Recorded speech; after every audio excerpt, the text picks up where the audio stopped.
Acid దాడి చేశాడు. తీవ్రంగా గాయపడిన యువతిని హాస్పిటల్లో జాయిన్ చేయించి చికిత్స అందిస్తున్నారు.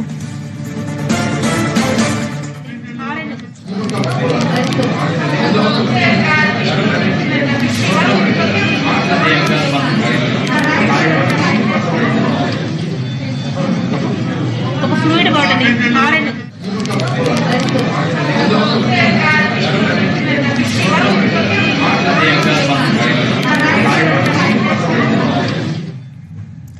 ఆ ఉన్మాదిని పట్టుకున్నారా పోలీసులు?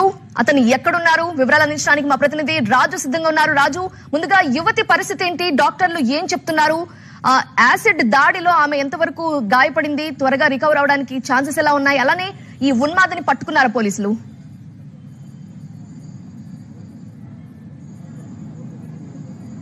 అంటే ప్రేమోన్మాది దాడిలో గాయపడినటువంటి గౌతమి పరిస్థితి అయితే మెరుగ్గానే ఉన్నట్టుగా వైద్యులు చెప్తున్న పరిస్థితి కనిపిస్తుంది. మదనపల్లి ఆసుపత్రిలో ప్రస్తుతం అయితే గౌతమి చికిత్స పొందుతుంది. అయితే ప్రేమోన్మాదిని ఇప్పటికే పోలీసులు అదుపులోకి తీసుకున్నారు.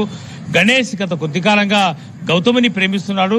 డిగ్రీలో వరకు కూడా వీళ్ళు క్లాస్మేట్స్ అని తెలుస్తోంది. అయితే వీళ్ళిద్దరినీ కూడా ప్రస్తుతము పోలీసులు అదుపులో ఉన్న గణేష్ ని విచారిస్తున్నారు. అయితే గౌతమికి పెళ్లి నిశ్చయం కావడంతో వారం రోజుల క్రితము పీలేరుకు చెందిన శ్రీకాంత్ అనే యువకుడితో ఈమెకు పెళ్లి నిశ్చయమైంది.